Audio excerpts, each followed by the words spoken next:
حاصل نہیں، اللہ سے ہی پناہ لیتے رہے، تو کبھی کدھر کبھی کدھر کبھی کدھر کبھی کدھر۔ اگر یہ نبوت سچی ہوتی تو یہاں یہ نبی آیا تھا وہاں ڈٹ کے رہتے، لیکن وہاں سے کہیں بھاگے کہیں بھاگے کہیں بھاگے۔ میرے بھائیوں، حضرت محمد صلی اللہ تعالی علیہ وسلم کی ذات گرامی پہ نبوت ختم ہے۔ آپ کے بعد کوئی نیا آنے والا نبی دنیا میں باقی ہی نہیں رہا۔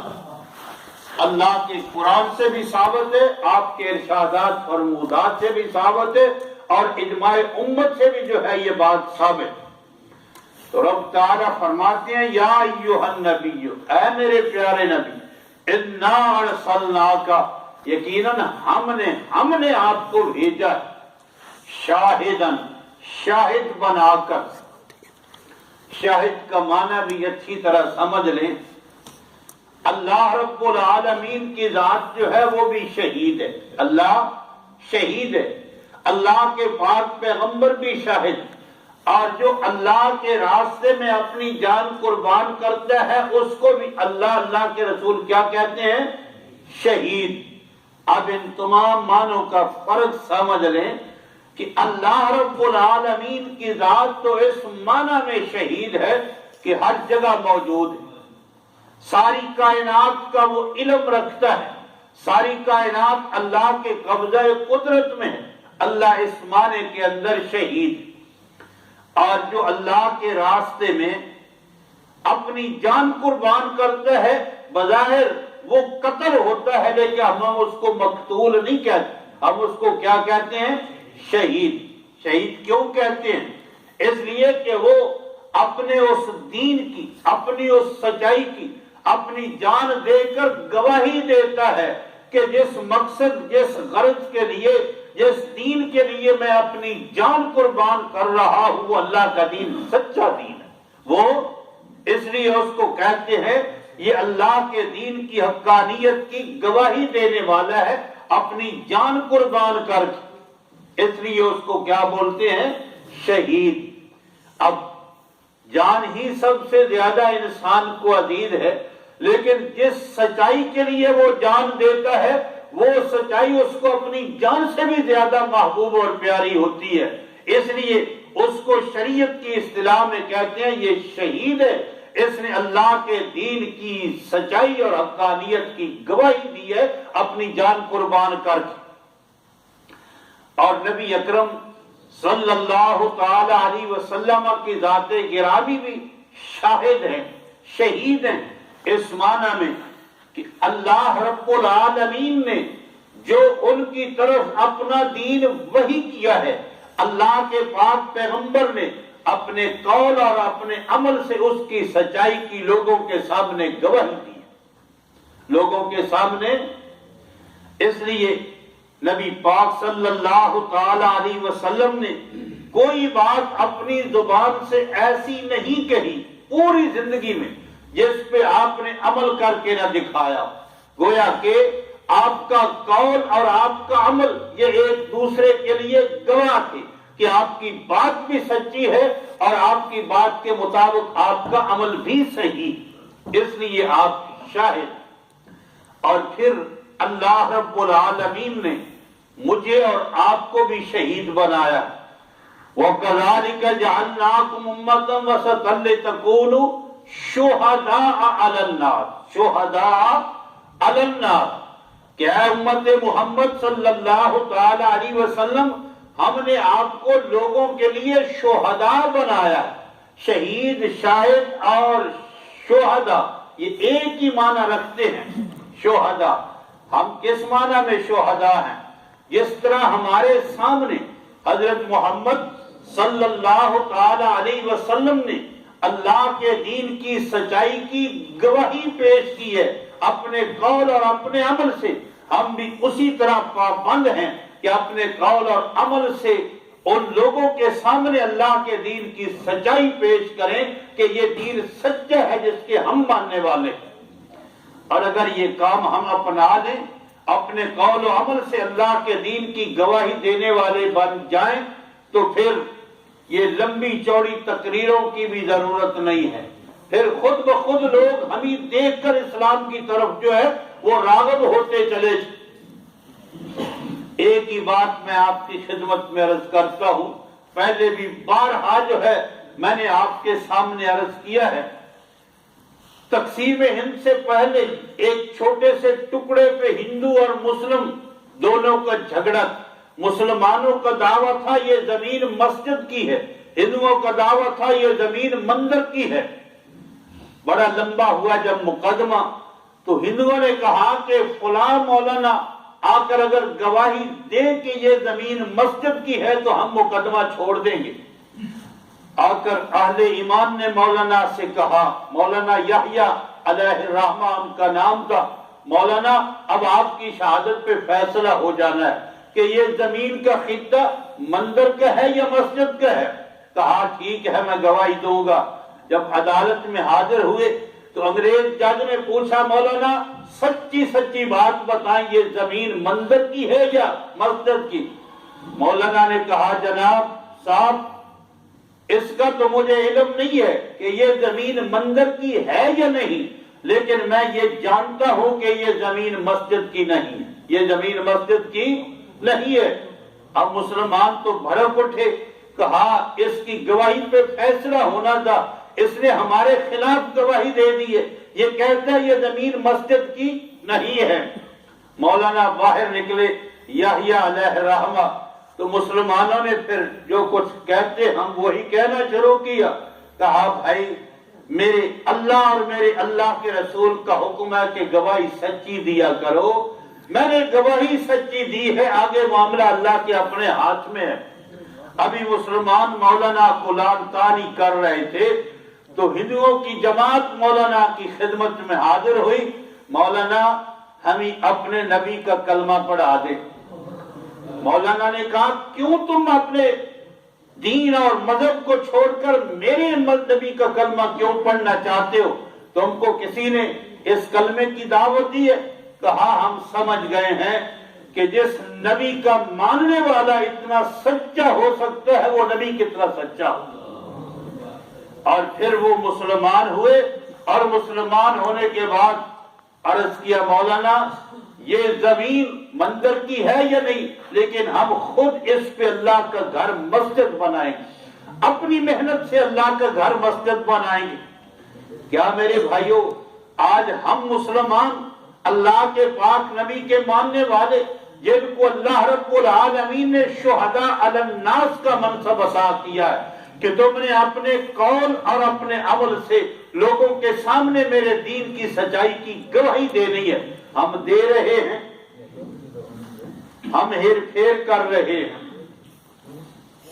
اور میں نے پہلے آپ سے عرض کیا نا یہی برطانیہ کا واقعہ ہے، ایک خاتون مسلمان ہو گئی، مسلمان سے اس نے شادی کی، تو ایک دن اس خاتون نے مولانا کے سامنے سوال کیا، مولانا میرا بھائی جو مسلمان نہیں ہے وہ مجھ سے ایک بات پوچھتا ہے اور اس کا جواب میرے پاس نہیں ہے، آپ مجھے اس کا جواب جو ہے وہ سمجھا دیں اور بتا دیں۔ کہا بی بی کیا ہے آپ کا سوال؟ کہا میرا بھائی کہتا ہے بی بی تو عیسائیت سے اسلام میں گئی ہے اور تو نے مسلمان سے نکاح اور شادی بھی کی ہے، لیکن تیرا شوہر اور تیرا بھائی دونوں اکٹھے پب میں رات کو اکٹھے ہوتے ہیں، نہ میں کبھی اللہ کے گھر اور چرچ، نہ تیرا شوہر جو ہے وہ کبھی اللہ کے گھر گیا ہے، تو بتا پھر تیرے اسلام میں اور میرے عیسائی ہونے میں فرق کیا؟ جو کچھ وہ کرتا ہے وہی کچھ میں بھی کرتا ہوں۔ مولانا میرے پاس اس کا جواب ہے کوئی؟ اس کا جواب کوئی جواب نہیں ہے۔ اس لیے مسلمان کی ذمہ داری تو یہ ہے کہ وہ اپنے عمل سے، اپنے قول سے اللہ کے دین کی سچائی کی گواہی دے کہ میں حضرت محمد کا ماننے والا ہوں۔ میرے بھائیوں آج ہم اپنے اس مقصد زندگی کا احساس نہیں کر رہے۔ میں آپ سے چلتے چلتے یہ بھی بات عرض کروں، اگر اس مسئلے کی آپ پوری طرح وضاحت چاہتے ہیں، اور اس کی حقیقت کو سمجھنا چاہتے ہیں تو مولانا مودودی علیہ الرحمہ کا ایک چھوٹا سا پمفلٹ ہے، فریضہ شہادت حق، فریضہ شہادت، مولانا نے اس میں خوب اس کی وضاحت کی ہے کہ امت مسلمہ کے وجود کا مقصد کیا ہے اور امت مسلمہ کو اللہ تعالیٰ نے شہداء علی الناس کیوں بنایا، کس طرح انہوں نے اللہ کے دین کی سچائی کی گواہی دینی۔ ہمارے اندر یہ احساس پیدا نہیں ہو رہا، اور وہ ایک بزرگ کہا کرتے تھے، یار ہم سے تو بہتر وہ دہلی جامعہ مسجد کے دروازے پہ لوگوں کی جیبیں کترنے والا چور ہی بہتر ہے۔ اور پھر وہ کہتے تھے کہ ایک انگریز جوڑا جامع مسجد دہلی کی سیر و سیاحت کے لیے آیا اور بوٹ کا تسمہ کھولتے ہوئے اس انگریز کی پاکٹ سے اس کا بٹوا گر گیا، اس جیب کترے نے جو ہے وہ اٹھا لیا، اور جب مسجد دیکھ کر واپس جانے لگا تو بڑے ادب و احترام کے ساتھ اس نے کہا صاحب یہ آپ کا بٹوا ہے۔ اس نے شکریہ ادا کیا، کہا تم بڑے اچھے آدمی ہو یار، بڑے اچھے۔ کہا میں اچھا بچہ نہیں ہوں، میں تو لوگوں کی پاکٹ سے مال نکالنے کا فن جانتا ہوں، میں تو جیبیں کترنے کے لیے یہاں کھڑا ہوں۔ تو اس انگریز نے کہا بدنصیب پھر یہ تیرے ہاتھ میں تھا، خود بخود گرا، واپس کیوں کر رہا ہے؟ اس نے کہا بس میرے ذہن میں ایک خیال آیا جس نے مجھے اس پہ مجبور کر دیا۔ کہا وہ کیا خیال تھا؟ کہا دیکھ تو جناب عیسیٰ کا ماننے والا ہے، میں جناب محمد کا ماننے والا ہوں، کہیں میں تیرا یہ بٹوا چرا کر اپنے پاس رکھ لیتا اور میدان معاشر میں تیرا نبی میرے نبی کے سامنے میری شکایت پیش کرتا کہ تیرے امتی نے میرے امتی کا بٹوا چرا لیا تھا، اور میرے نبی کی نگاہیں تیرے نبی کے سامنے جھک نہ جاتی، میں نے اس لیے۔ اس نے کہا اچھا پھر یہ بات ہے تو مجھے بھی کلمہ پڑھا دے اپنے ہی نبی کا۔ آج ہم لوگ تو میرے بھائیوں کیا کچھ نہیں کرتے۔ نبی اکرم صلی اللہ تعالی علیہ وسلم کی ذات گرامی کو اللہ نے شاہد بنایا۔ شاہد کا معنی حق کی گواہی دینے والے، حق کی، اور یہ ترجمہ کیا گیا ہے شاہ عبدال کا، حق کی گواہی دینے والے، اور اسی حق کی گواہی کے لیے اللہ نے آپ کی امت کو بھی جو ہے مختص کیا ہے، شہداء علی الناس۔ اللہ ہمیں اس کی توفیق عطا فرمائے۔ سچ بولنا، ہیر پھیر نہ کرنا، سچائی کا دامن کسی حال میں نہ چھوڑنا، یہ مسلمان کا شیوا ہے۔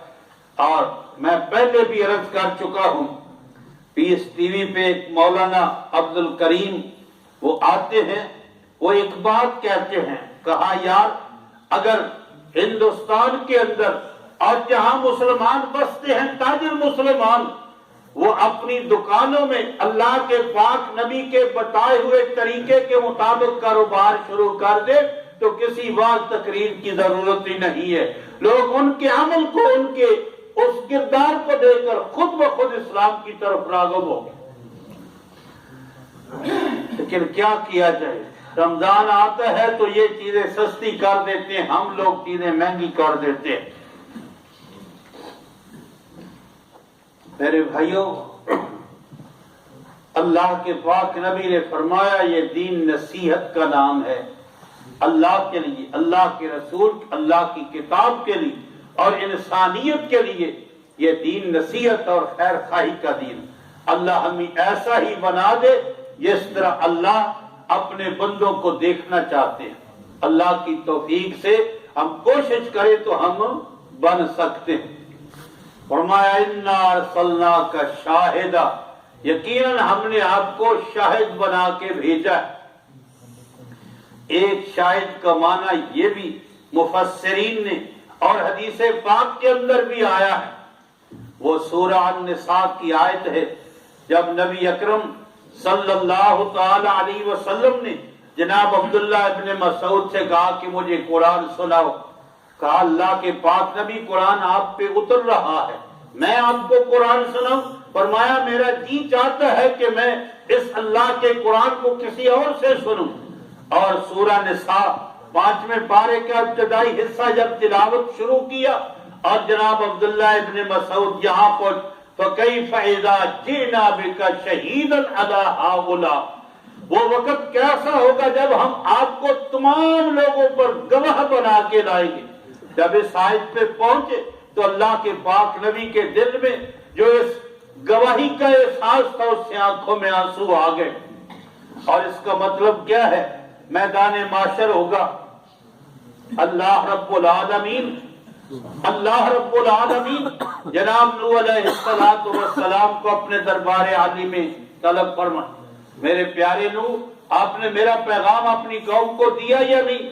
اللہ، میں نے 950 سال دن رات میں تیرا پیغام، تم نے مانا کیوں نہیں؟ اللہ، تیرے نبی نے ہم تک تیرا پیغام پہنچا، وہ مکر جائے گی، انکار۔ اسی طرح جناب ابراہیم جناب موسیٰ سے کہ آپ نے میرا پیغام پہنچایا یا نہیں، قوم انکار کرے گی۔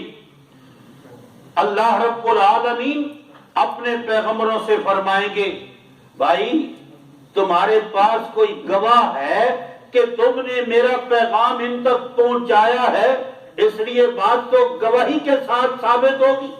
اللہ کے پاک نبی عرض کریں گے، اللہ ہمارے پاس گواہ حضرت محمد کی امت، حضرت محمد کی امت گواہ ہے۔ اب امت کو بلایا جائے گا، امت میں میں بھی ہیں اور آپ بھی ہیں یا نہیں ہیں؟ ہیں۔ اللہ پوچھیں گے، کیا تم گواہی دیتے ہو کہ میرے پیارے نبی اور پیارے ابراہیم نے ان تک میرا پیغام پہنچایا؟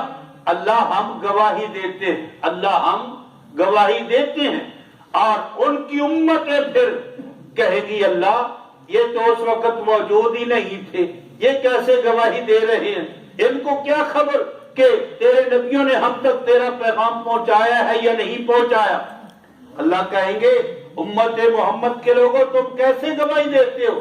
تمہیں کیسے خبر ہوئی کہ میرے نبیوں نے یہ بات پہنچائی تھی اور انہوں نے مانا نہیں؟ امت عرض کرے گی، اللہ تیرے آخری نبی حضرت محمد صلی اللہ علیہ وسلم نے ہم کو یہ پیغام دیا تھا، یہ واقعات بتائے تھے کہ ایسا ہوا ہے۔ اللہ پھر اپنے نبی کو بلائیں گے، اے پیارے محمد صلی اللہ علیہ وسلم، آپ کی امت جو کچھ کہہ رہی ہے ٹھیک کہہ رہی ہے؟ آپ فرمائیں گے، اللہ میری امت ٹھیک کہہ رہی ہے، میں نے تیری کتاب کے ذریعے سے جناب نوح، جناب ابراہیم، جناب موسیٰ کے واقعات ان کو پہنچائے۔ اس سے ایک بات یہ بھی پتہ چلتی ہے مولانا، یہ بھی بات سامنے آتی ہے کہ ہم لوگوں کو قرآن سے تعلق جوڑنا چاہیے۔ خدا نخواستہ کل مجھے اللہ اپنے دربار میں کھڑا کرے اور کہے کہ میرے نوح جو کہتے ہیں میں نے پیغام پہنچایا، یہ انکار کرتے ہیں، اور جناب نوح کہہ رہے ہیں کہ تو گواہ ہے، تو گواہ ہے، اور میں کہوں اللہ مجھے تو پتہ نہیں ہے، مارا جاؤں گا یا بچ جاؤں گا؟ جی مولانا، مارا جاؤں گا یا بچ جاؤں گا؟ اگر میں یہ کہوں کہ اللہ مجھے تو خبر نہیں ہے، اور جناب نوح علیہ السلام کہتے ہیں کہ میرا گواہ تو ہے، میرا گواہ تو ہے، اے میں کہوں کہ اللہ مجھے پتہ نہیں ہے، تو اللہ کے نبی کہہ رہے ہیں، اللہ کے نبی تو سچ کہتے ہیں نا، پھر اللہ چھتر مروائیں گے۔ کہا تو نے دنیا میں کیوں نہیں یہ سیکھا، کیوں نہیں سمجھا، کیوں نہیں قرآن کو پڑھا، کیوں نہیں ان واقعات کو تو نے جانا اور سمجھا کہ ایک دن تجھے میرے دربار میں آ کر ان پہلی امتوں کے خلاف گواہی بھی دینی ہے، میرے نبیوں کے حق میں گواہی دینی ہے۔ پڑھیں گے قرآن یا نہیں؟ نہیں، دودھ کی بوتل کے لیے وقت ہے، قرآن کے لیے وقت نہیں ہے۔ ایپل خریدنے کے لیے وقت ہے، قرآن کے لیے وقت۔ ہم تو چیخو پکار کرتے ہیں، بیٹھے قرآن کی مجلس میں، قرآن کے درس کی مجلس میں، نہ صبح ہمارے پاس وقت ہے، نہ شام ہمارے پاس وقت ہے، اور پھر ہم بھاگتے ہیں، نہ گھر میں ہمارے پاس فرصت ہے کہ ہم اللہ کے قرآن کا مطالعہ کریں۔ یہ بات میری سمجھ میں آ گئی ہے۔ اور یہ جو بہانہ ہم دنیا میں کرتے ہیں نا، جی ہم تو جی ان پڑھ ہوئے نا، ہمیں تو پتہ نہیں، اگر وہاں یہ بہانہ کیا تو پھر اللہ فرشتوں کو حکم دیں گے اس کی ذرا چھترال کرو۔ اس بدبختوں کو میں نے اپنے محبوب کی امت میں اپنی رحمت سے پیدا کیا، اور یہ دنیا کے پیچھے بھاگتا رہا، اور اس نے کوئی احساس ہی نہیں کیا کہ اللہ نے مجھے کیوں اپنے محبوب کی امت میں پیدا کیا، وہاں یہ بہانہ نہیں چل سکے گا۔ اس لیے میرے بھائیوں، میرے عزیزوں، قرآن پڑھا کرو۔ قرآن پڑھیں گے انشاءاللہ، سمجھیں گے انشاءاللہ پھر ہی بات بنے۔ تو رب تعالیٰ فرماتے ہیں اِنَّا أَرْسَلْنَاكَ شَاهِدًا، بے شک ہم نے آپ کو شاہد بنا کے بھیجا ہے، وَمُبَشِّرًا وَنَذِيرًا، اور بشیر اور نذیر بنا کے بھیجا ہے، وَدَاعِيًا إِلَى اللَّهِ، اور اللہ کی طرف بلانے والا بنا کر بھیجا ہے۔ یہ بشیر اور نذیر اور داعی الی اللہ، یہ تین صفات پہ انشاءاللہ بعد میں آپ کے سامنے گفتگو کروں گا۔ آج جو آخری آپ کی صفت رب تعالیٰ نے اس پہ ایک دو باتیں عرض کرنی چاہتا۔ سراجم منیرا، سراج کہتے ہیں سورج، سراج کہتے ہیں، قمر منیرا نہیں فرمایا، قمر کہتے ہیں چاند کو، قمر کہتے ہیں ایسا سراج، ایسا سورج جو خود روشن ہے اور کائنات کو روشن کرنے والا ہے۔ سورج کی روشنی میں کوئی حسن ہے؟ جب زیادہ سورج گرم ہو تو پھر برداشت جی کوئی حسن نہیں، تبش ہے تمام۔ اور چاند جو ہے وہ گرمیوں کا یا سردیوں کو اس کی روشنی میں حسن ہے یا نہیں؟ ٹھنڈی ہوتی ہے اس کی روشنی یا نہیں؟ اللہ کے پاک نبی اپنی جمالی صفات کے لحاظ سے تو رشک قمر، اور سورج کی روشنی سے گرمیوں کے موسم میں، یہ پاکستان والے انڈیا والوں سے پوچھے، اس طرح جو انہوں نے رمضان گزارا ہے، یہاں بھی جب گرمی ہوئی تو پھر مشکل ہو گیا تھا نا رمضان۔ اس لیے سورج کی روشنی میں کوئی کمال، دراصل بات یہ ہے، آج کی سائنس کی تحقیق یہ ہے کہ یہ سورج جو سیارہ ہے یہ روشنی لیتا ہے اللہ رب العالمین، اللہ سے لے کر ساری کائنات میں یہ تقسیم کرتا ہے۔ سورج روشنی لینے میں کس کا محتاج ہے؟ اللہ کا، اور ساری کائنات روشنی لینے میں کس کی محتاج ہے؟ سورج کی۔ سورج کسی کا محتاج نہیں ہے، اللہ سے لے کر چاند ہو، ستارے ہو، رات ہو، دن ہو، سورج روشنی تقسیم کرتا ہے، سورج روشنی تقسیم کرتا ہے۔ اس لیے رب تعالیٰ نے فرمایا میں نے اپنے محبوب کو سراج بنا کے بھیجا ہے، قمر بنا کے نہیں بھیجا، اس لیے کہ میرے محبوب کی ذات گرامی وہ ہے جو صرف اور صرف میری ذات سے دین حق کی روشنی لے رہی ہے، اور ساری کائنات میں اس دین حق کی روشنی کو آگے پھیلا رہے ہیں۔ اللہ کے پاک نبی کسی سے دین حق کی روشنی لینے کے محتاج ہیں؟ ساری کائنات ان کی محتاج ہے یا نہیں؟ قیامت تک رہے گی یا نہیں رہے گی؟ اور ان کی ذات گرامی کے بغیر کسی کو کہیں باہر سے روشنی مل سکتی ہے؟ سوال ہی پیدا نہیں ہوتا۔ دن ہو یا رات ہو، روشنی کہاں سے ملے گی؟ جس طرح کائنات کو مادی روشنی سورج سے ملتی ہے، اسی طرح روحانی روشنی، دین کی روشنی حضرت محمد الرسول اللہ کی ذات گرامی سے ملے گی، کسی اور سے دین کی روشنی۔ اس لیے فرمایا سراجم منیرا۔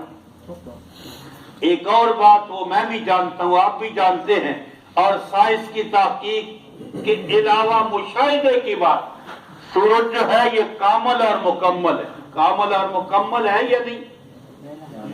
آپ غور فرمائے، اب سورج نکلا ہوا ہے نا، باہر سڑک پہ کھڑے ہو جائے، کسی گاڑی کی لائٹ آپ کو جلتی ہوئی نظر ہو، اگر کسی نے گاڑی کی لائٹ جلائی ہوئی ہے تو کہیں گے یہ بھول چکا ہے بیچارہ، یا اس کا دماغ کام نہیں کر رہا۔ اگر چھوٹی سی لالٹین لے کر ہم اس سورج کی روشنی میں باہر نکلے تو لوگ کیا ہمیں کہیں گے؟ بھائی سورج نکلا ہوا ہے، یہ لائٹیں جل رہی ہیں، یہ بند بھی ہو تو پھر بھی مسجد روشن ہے روشن یا نہیں؟ لیکن اگر چاند نکلا ہوا ہو، 14ویں کا چاند ہو، اور سڑک پہ گاڑیاں دوڑ رہی، انہوں نے لائٹیں جلا رکھی ہوگی یا بند کر رکھی؟ جی، اس لیے کہ چاند کی روشنی جو ہے اس کے اندر ضرورت پڑتی ہے دوسری روشنی کی۔ سورج جب چمک رہا ہو تو پھر کسی دوسری روشنی کی ضرورت باقی. اسی طرح فرمایا کہ میرا محبوب حضرت محمد سراج منیر ہے. ان کے نبوت اور رسالت کا سورج مطلع نبوت میں نصف النہار پہ چمک رہا ہے. اب جو آگے پیچھے چھوٹے موٹے چراغ جلائے گا تو اس کو ہم پاگل ہی کہیں گے, دیوانہ ہی کہیں گے. اس لیے کہ سورج نکلا ہوا ہو تو پھر سورج کی روشنی میں کوئی اور روشنی کام دیتی, کسی اور روشنی کی حیثیت نہیں ہے. چاند کی روشنی میں یہ بات موجود ہو. اس لیے فرمایا کہ حضرت محمد الرسول اللہ کی ذات گرامی کیا ہیں؟ سراجم منیرا, قمرم منیرا نہیں فرمایا. اور پھر آپ غور فرمائیں کہ چاند کبھی غائب ہو جاتا ہے, کبھی چھوٹا ہوتا ہے, کبھی بڑا ہوتا ہے یا نہیں, تغیرات. لیکن سورج نے جب سے طلوع کرنا شروع, جب سے غروب ہو رہا ہے, کبھی ایسا بھی ہوا کہ سورج کبھی چھوٹا ہوا کبھی بڑا, اور کسی دن سورج نہ نکلا ہو. سورج پابندی کے ساتھ نکل رہا ہے نا. فرمایا اسی طرح میرے محبوب کی نبوت کا سورج جب مطلع نبوت پہ طلوع ہوا ہے تو تا قیامت وہ کبھی غروب ہو سکتا ہی نہیں. چاند کی طرح کبھی تھوڑی روشنی, کبھی زیادہ روشنی, کبھی غائب کبھی موجود. فرمایا میرے محبوب کی نبوت کے سورج کا یہ حال. اس لیے سیدنا ابو موسیٰ اشعری رضی اللہ تعالیٰ عنہ 14ویں رات کے اندر دیکھا کہ ادھر چاند ہے, ادھر آقا کا چہرہ ہے. انہوں نے کہا لنا شمس وللآفاق شمس. لوگوں ایک سورج تو ہمارے درمیان ہے, یہ دلوں کے اندر چھپی ہوئے اندھیرے ہیں ان کو بھی دور کر رہا, وہاں بھی روشنی اس کی. اور ایک یہ دنیا جہان کا سورج ہے. یہ دنیا کا سورج تو صبح طلوع کرتا ہے, شام کو غروب. اور ہمارے اندر جو سورج طلوع ہوا ہے سراج منیرا, وہ جب سے طلوع ہوا ہے غروب ہوا ہی نہیں. اور کبھی آپ نے سورہ اذا الشمس کورت, اذا الشمس کورت, جب قیامت آئے گی تو سورج کو لپیٹ دیا جائے گا. اور اس مادی سورج کی روشنی کا بھی انحصار اس روحانی سورج کی روشنی پہ جو ہے وہ منحصر ہے. آپ نے فرمایا جب تک ایک بھی آدمی اللہ اللہ کرنے, قیامت نہیں آئے گی جب ایک بھی نہیں ہوگا حضرت محمد کا نام لینے والا, تو اس مادی سورج کو بھی بے نور کر دیا جائے گا. یہ ساری بہاریں, ساری روشنیاں یہ حضرت محمد الرسول اللہ کی پھیلائی ہوئی روشنی کی وجہ سے. آپ سراج منیر بن کے آئے ہیں. آپ کے بعد کوئی نیا نبی نہیں ہے. تصور بھی نہیں ہم کر سکتے کہ آپ کے بعد کوئی نبی کوئی اور ہو سکتا ہے. ہم تصور بھی نہیں کر سکتے. اللہ تعالیٰ مجھے اور آپ کے ختم نبوت کا چوکیدار بنا دے, نوکر بنا دے. محافظ کا لفظ تو نہیں, چوکیدار, خادم بنا دے. ہم سب اللہ کے پاک نبی کی ختم نبوت کے چوکیدار نوکر ہیں ہم. اللہ ہمیں اس کی توفیق عطا. اور صبح شام پڑھا کرو رضیت باللہ ربا وبالاسلام دینا وبمحمد رسولا نبیا.